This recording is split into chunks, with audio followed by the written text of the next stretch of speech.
Hello प्यारे दोस्तों और मेरे विद्यार्थियों, मैं हूं गुरुत कुमार और आप सभी का स्वागत है me and my YouTube class के अंतर्गत।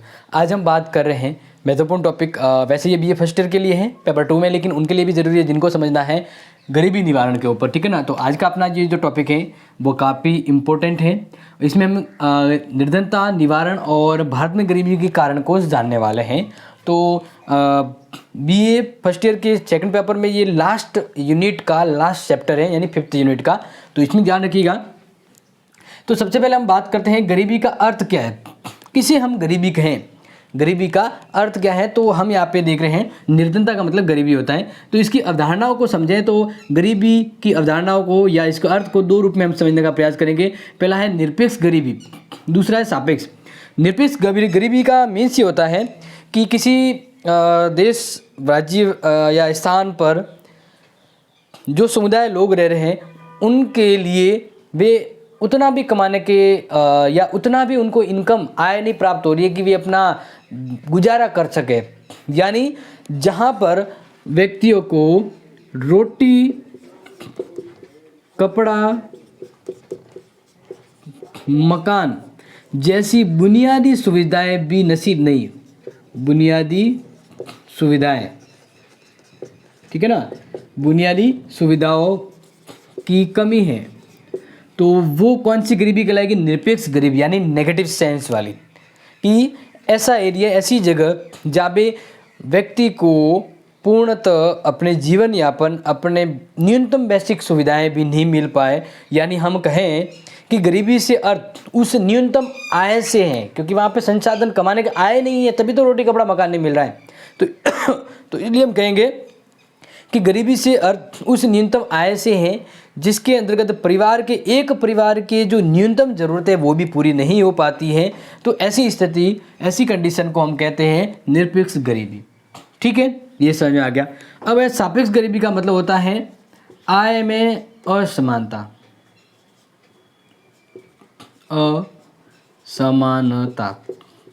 ठीक है ना, यह ध्यान रखें।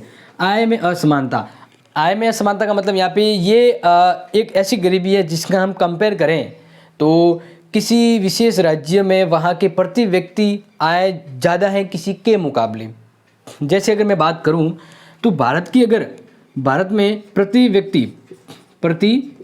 व्यक्ति आय की अगर तुलना करें, भारत के अंतर्गत प्रति व्यक्ति आय की तुलना करें तो भारत में $1590 होता है प्रति व्यक्ति आय। और यही आय की असमानता में अगर हम अमेरिका की तुलना करें, अमेरिका से, ठीक है ना, अमेरिका से तुलना करें तो अमेरिका में प्रति व्यक्ति आय को अगर मैं भारत के प्रति व्यक्ति आय से तुलना करता हूं तो ध्यान रखिएगा यहाँ पे फर्क है $56,630 प्रति व्यक्ति आय।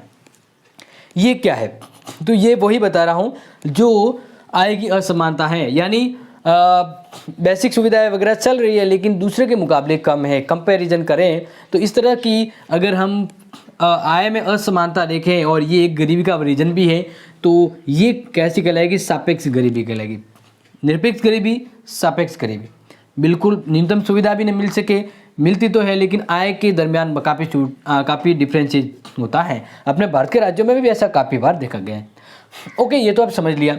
अब बात करते हैं भारत की गरीबी की क्या परिभाषा है, भारत ने कैसे किसको गरीबी अनुमान, भारत में किसको गरीबी या गरीब माना है या गरीब मानने की क्या डेफिनेशन है। तो भारत में गरीबी के लिए एक आकलन रखा गया कैलोरी का उपभोग, कैलोरी का उपभोग। ये बेसिक मापदंड है कि भारत में प्रति व्यक्ति कितनी कैलोरी ग्रहण करता है। एक क्राइटेरिया रखा गया है कि उससे कम अगर कैलोरी को व्यक्ति ग्रहण करता है तो वो गरीबी निकाय से नीचे माना जाएगा। तो कैलोरी के उपभोग पर, कैलोरी यानी जो पौष्टिक खाना खाते हैं उसकी कैलोरी काउंटिंग जो होती है उसके अकॉर्डिंग जैसे हम बात करें तो कैलोरी की गणना जो की गई थी योजना आयोग के अनुसार, योजना आयोग ने जो कैलोरी की गणना की उसके अकॉर्डिंग ग्रामीण क्षेत्र में और शहरी क्षेत्र में, ग्रामीण और शहरी,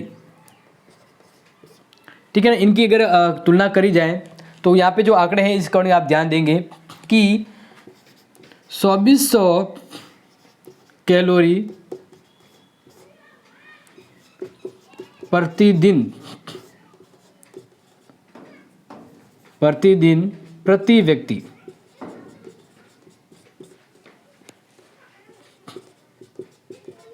इससे कम प्राप्त करने वाले गरीबी रेखा से नीचे माने जाए। यानी एक पूरा से अच्छे से समझा दिया कि ग्रामीण एरिया में कहा गया है कि जो व्यक्ति प्रतिदिन 2400 कैलोरी तक का खाना नहीं खा पाता, उसे नसीब नहीं होता है, या 2400 कैलोरी से कम अगर वह उपभोग कर रहा है तो वो व्यक्ति गरीबी रेखा के नीचे जीवन यापन करने वाला यानी गरीब माना जाएगा। सिटी के अंदर कहा गया है कि 2400 कैलोरी, कितनी 2400 कैलोरी, वह व्यक्ति जो सिटी में रह रहा है और 2100 कैलोरी से भी कम पौष्टिक भोजन ग्रहण कर रहा है, यानी उसके कमाने के अकॉर्डिंग देखें तो 2400 कैलोरी 2100 कैलोरी भोजन भी नसीब नहीं हो रहा है, 2100 कैलोरीज में काउंट होता है, तो इससे नीचे वाले को गरीब माना गया है, शहरी क्षेत्र में, ग्रामीण क्षेत्र में। तो ये बात है योजना आयोग के अनुमान के अकॉर्डिंग, लेकिन हमें ताज़ा आंकड़े याद रखने। तो ताज़ा आंकड़ों के अकॉर्डिंग मैं आपको बताऊं कि केंद्र सरकार के द्वारा नवीन आंकड़ों के आधार पर ये व्यवस्था रखी गई कि किसे गरीब माना जाए, किसे नहीं माना जाए। ठीक है, यहाँ तक तो आपको समझ में आ गया होगा बिल्कुल अच्छे से, क्योंकि इसमें से प्रश्न बनेगा कि योजना आयोग के कितने कैलोरी वाले को गरीब माना है, कितने को नहीं माना है। और हम बात करते हैं कि रंगराजन समिति, किसकी, रंगराजन समिति की एक रिपोर्ट लेके हम आपके सामने एक आंकड़े प्रस्तुत करें, उसे ध्यान रखिएगा।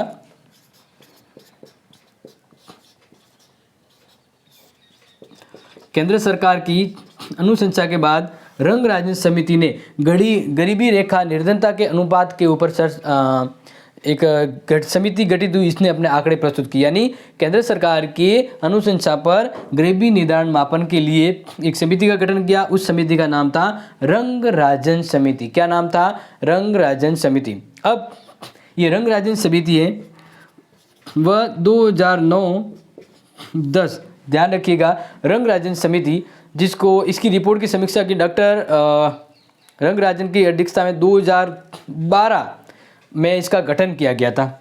2009-10 हम नहीं कहेंगे क्योंकि ये तेंदुलकर समिति थी, लेकिन हम यहाँ पे बात कर रहे हैं 2011-12 में गठित रंगराजन समिति। इसे भारत सरकार के द्वारा ये कहा गया कि आप निर्धनता की सही रिपोर्ट प्रस्तुत करें, सही रिपोर्ट, जिससे हमें हमारी योजना बनाने में आसानी रहे।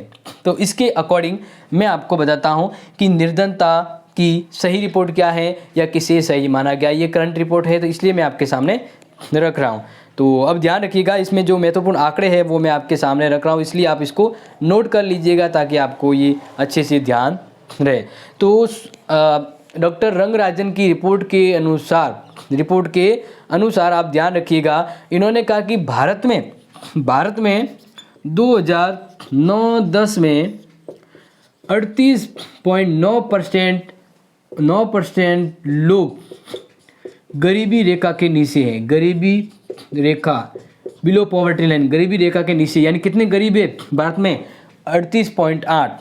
लेकिन फिर इनकी 2011-12 की जो रिपोर्ट थी, इस रिपोर्ट में जब ये रिपोर्ट बननी थी उस समय तो इनकी बताया गया कि इतने गरीब है, लेकिन जब इनकी रिपोर्ट वास्तविक आई 2011-12 की, तो इसके अकॉर्डिंग जो गरीबी के जो अनुपात हैं वो घटकर कम हो गया। और अभी जो भारत में जो गरीबी का अनुपात है उसको यहाँ पे आंकड़े रखे गए, आपके सामने बता देते हैं। वो रखी गई है 29.8 है। कितनी है? 29.5%। तो ये भारत में वर्तमान गरीबी का परसेंटेज, यानी 100 में से 29.5% गरीब माने गए हैं भारत में। गरीबी रेखा के नीचे जीवन यापन करने वाले लोग 29.5 हैं। तो प्रश्न आ सकता है कि रंग राजन समिति के अनुसार भारत में कितने % गरीब हैं या पॉवर्टी लाइन के नीचे अपना जीवन यापन कर रहे हैं? 29.5%। ध्यान रखिएगा। अब इनके अकॉर्डिंग इन्होंने प्रति व्यक्ति आय को ध्यान में रखते हुए प्रति व्यक्ति आय को ध्यान में रखते हुए कहा कि वह व्यक्ति जो ग्रामीण एरिया में ठीक है ना, प्रति व्यक्ति आय की बात करें तो ग्रामीण और शहरी ये आंकड़े हैं, इंपॉर्टेंट है, इसलिए आप नोट कर लीजिएगा। तो प्रति व्यक्ति आय के अकॉर्डिंग उन्होंने कहा कि जो व्यक्ति ग्रामीण एरिया में रह रहा है और उसकी प्रति व्यक्ति आय 972 रुपये और शहरी क्षेत्र की बात करें तो शहरी क्षेत्र में 1407 रुपये, इतना व्यक्ति अगर कोई कमा रहा है तो वो गरीब नहीं माना जाएगा। अगर इससे नीचे अगर कोई व्यक्ति कमा रहा है तो वो गरीब माना जाएगा। तो ये रंगराजन समिति ने प्रति व्यक्ति आय के आंकड़े जारी किए और बताया गया कि जो व्यक्ति ग्रामीण क्षेत्र में महीने में 972 रुपये कमा रहा है वह गरीबी नहीं माना जाएगा। प्रति व्यक्ति यानी फैमिली की बात करें तो 5 जने तो 5 से गुणा हो जाएगा, तो वो पता लगे। तो प्रति व्यक्ति अगर कोई एक व्यक्ति जो महीने का 972 रुपये खर्च कर रहा है उससे ज़्यादा कर रहा है तो वो गरीबी रेखा में नहीं माना जाएगा। जो व्यक्ति 972 से कम खर्च कर रहा है ग्रामीण एरिया में वह गरीबी कैटेगरी में काउंट होगा। ये प्रति व्यक्ति आय के ये आंकड़े हैं, ठीक है। शहरी क्षेत्र में कहा गया कि वह व्यक्ति जो 1407 से कम खर्च कर रहा है तो वो गरीब माना जाएगा, शहरी क्षेत्र में उससे ज़्यादा का नहीं माना जाएगा। इस अकॉर्डिंग ये एक रिपोर्ट आती है, बहुत ही मोस्ट आंकड़े हैं, तो आप इसको नोट कर लीजिएगा। बहुत ही इंपॉर्टेंट आंकड़े रंगराजन समिति की प्रति व्यक्ति आय में किसे गरीब माना गया नहीं माना गया है, तो ये आप नोट कर लीजिएगा। अब वो राज्य मैं यहाँ पे बता रहा हूँ जहाँ पर निर्धनता अनुपात गरीबी बहुत कम है और वो राज्य जहाँ पे गरीबी सबसे ज़्यादा है, ठीक है। निर्धनता कमी सबसे कमी और निर्धनता पूरा ही लिख देते हैं, निर्धनता सर्वाधिक।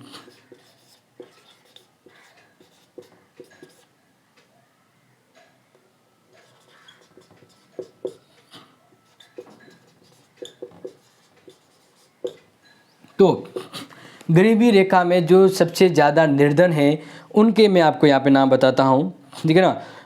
यहाँ पे ध्यान रखिएगा, सर्वाधिक निर्धनता मतलब ज़्यादा गरीब, सर्वाधिक निर्धनता कमी यानी बहुत कम ही निर्धन गरीब लोग हैं, ठीक है। तो सर्वाधिक सबसे ज़्यादा निर्धनता अनुपात कहाँ पे है तो उसके मैं आपको बता दूँ, छत्तीसगढ़, मणिपुर, ओडिशा।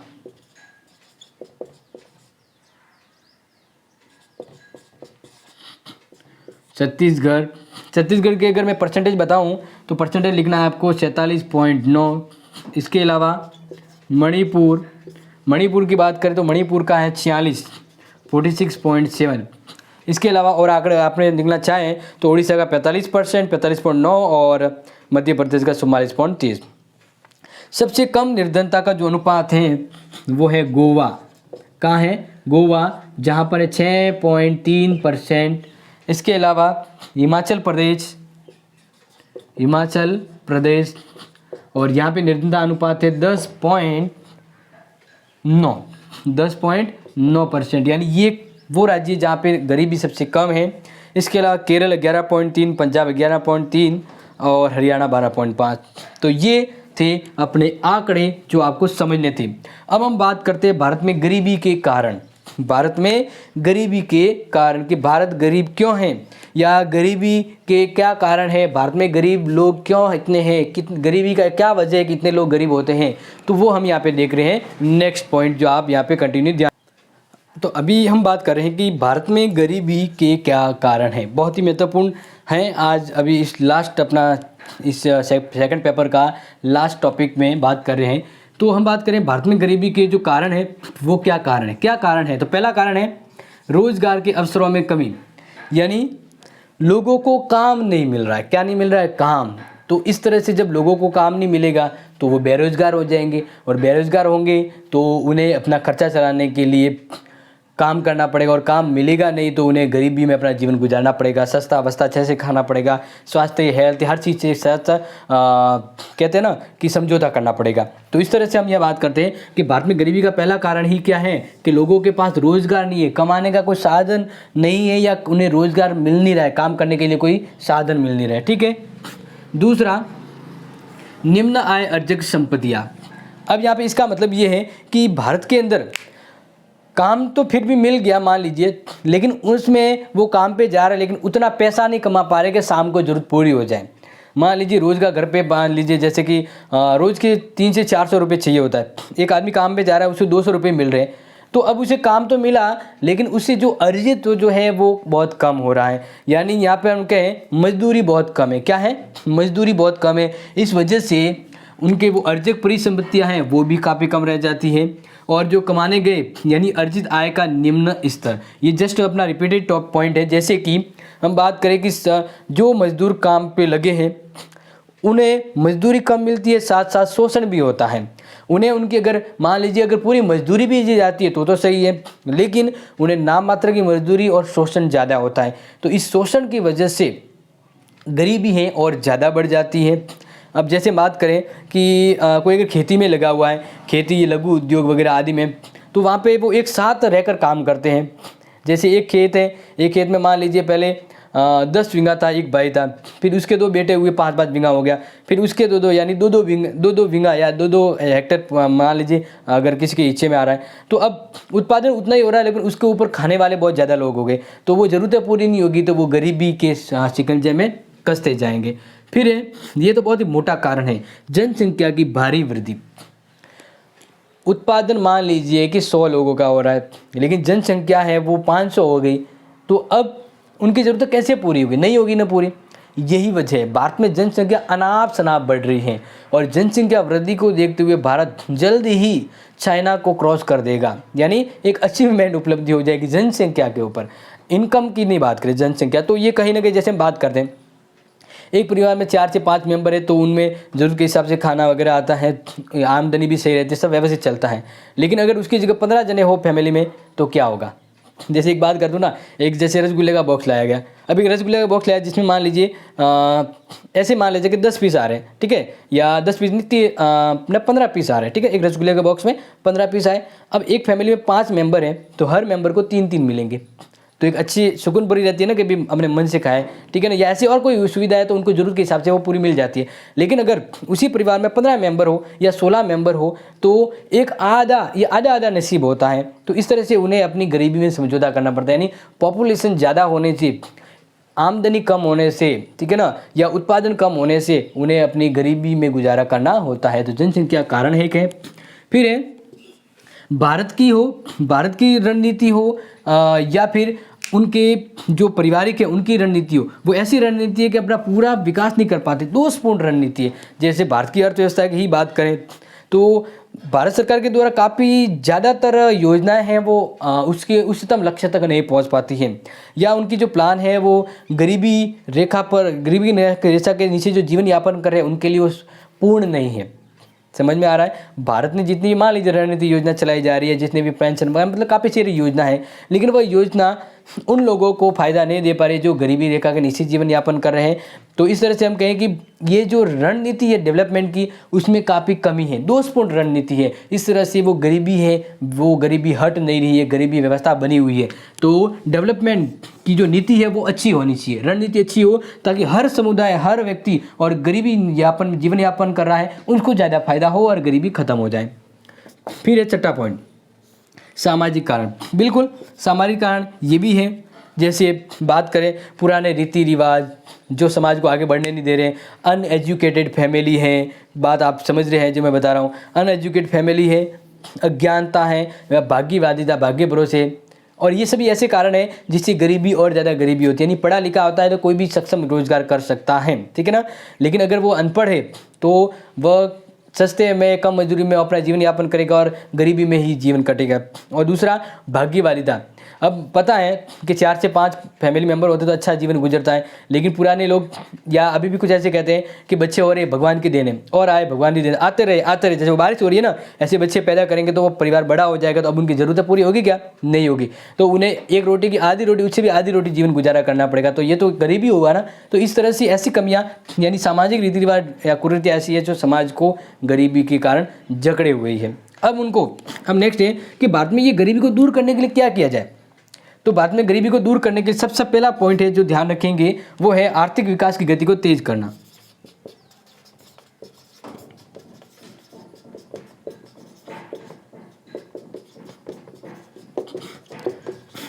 तेज करना, ये बात बिल्कुल सही है। यानी जिस गति से पॉपुलेशन बढ़ रही है उसी गति से भारत को अपना आर्थिक विकास करना होगा, भले औद्योगिक हो, कृषि हो, हर क्षेत्र में हो, उन्हें अपना विकास भी करना होगा, क्योंकि समय के अकॉर्डिंग दौड़ना होगा। तो यहाँ पे समय के अगर पीछे रह गए हैं तो भारत को अपनी आर्थिक विकास की गति को तेज करना होगा ताकि गरीबी के इस मायाजाल संगुट से निकल सके। ये सिंपल सी चीज़ आपको समझ में आ रही होगी। तो इस तरह से भारत को अपनी आर्थिक विकास की गति को तीव्र करना है और इसके लिए जितनी भी नवीनीकरण टेक्नोलॉजी या संसाधनों का यूज करना चाहिए ताकि गरीबी को कंट्रोल में किया जा सके। दूसरा कुटीर या लघु उद्योग को विकास, कुटीर एवं लघु उद्योगों का विकास। बिल्कुल, अब मान लेते हैं सभी अगर इंडस्ट्री में लगेंगे तो इंडस्ट्री में इतना रोजगार भी नहीं हो पाएगा। तो यहाँ पर क्या है, ग्रामीण एरिया में छोटे छोटे लघु उद्योग जो पहले हुआ करते थे उनको और बढ़ावा देना है, सरकार की ओर से उन्हें अनुदान देना है, ऋण देना है, ताकि छोटे मोटे गांव पर ही छोटे मोटे उद्योग हो सके, तो वहाँ पर गांव की ज़रूरत वहीं पूरी हो सके, उन्हें शहर में जाके भटकना ना पड़े और गरीबी में जीवन यापन करना पड़े। इसलिए छोटे उद्योग है, कुटीर उद्योग है, उनको बढ़ावा देना चाहिए, क्योंकि बड़े उद्योग के साथ छोटे उद्योग भी रहेंगे तो देश की आर्थिक विकास को सपोर्ट मिलता है। तो छोटे मोटे लघु उद्योग हैं उसको बढ़ावा देना ताकि गरीबी को कम किया जा सके। और साथ ही सबसे ज़रूरी है कृषि का विकास, ये बहुत ज़रूरी है। हर देश की रीढ़ की हड्डी होती है कृषि, तो कृषि का विकास करना चाहिए। उसके लिए जो पुराने रीति रिवाज तरीके से जो कृषि की जा रही है उसमें सुधार करना, कमियों को दूर करना और अत्याधुनिक तरीके से नवीनतम संसाधन, उन्नत बीज वगैरह और खाद वगैरह ऐसी यूजफुल सामग्री का यूज करते हुए कृषि को बढ़ावा देना। कृषि में जो जुड़े हुए लोगों को उनके लिए महत्वपूर्ण योजनाएं लाना, किसानों को सपोर्ट देना या उनके लिए नई नई योजनाएं जानकारियाँ देना, जिससे क्या हो कृषि का विकास हो सके।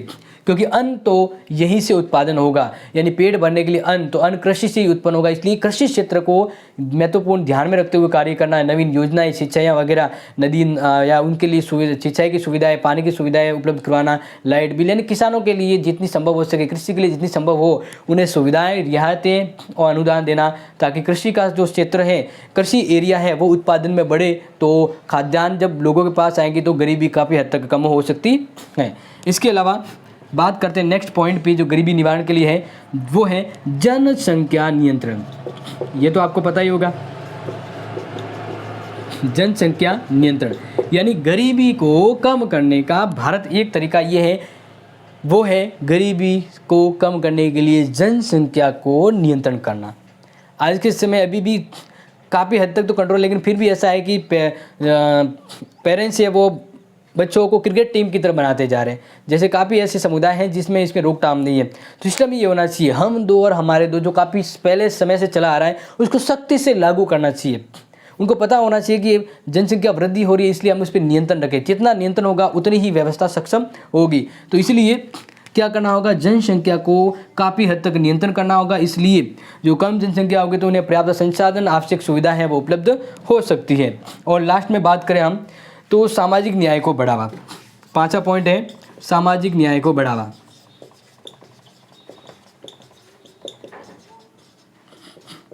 सामाजिक न्याय काफ़ी हद तक तो ये होता है कि समाज में जब व्यवस्थाएं कायम नहीं होती है, समाज में अव्यवस्थाएं रहती है, और न्याय व्यवस्था जब लोगों को सामाजिक रूप में न्याय उपलब्ध नहीं हो पाता, तो यही वजह है कि अव्यवस्था उत्पन्न होती है। क्योंकि सामाजिक व्यवस्था है समाज को बढ़िया बनाती है, और सामाजिक अव्यवस्था की वजह से ही न्याय असंतुलन होता है, और इसी से गरीबी है वो आवश्यक रूप से बढ़ जाती है। तो ये मोटे मोटे पॉइंट थे जो भारत में गरीबी निवारण के लिए काफ़ी अति आवश्यक पॉइंट माने जाते हैं। तो अब इस लास्ट चैप्टर का 5th यूनिट की लास्ट जो ये यूनिट इसका एक और पार्ट बनेगा, जिसमें हम भारत के द्वारा गरीबी निवारण के लिए जो कार्यक्रम चलाए जा रहे हैं वो हम देखेंगे नेक्स्ट वीडियो में। तो आज के लिए वीडियो ये काफ़ी ही है, और इसी तरह के महत्वपूर्ण क्लास को और अपडेट को पाने के लिए सब्सक्राइब करें और चैनल को शेयर भी करें। Thank you, have a nice day.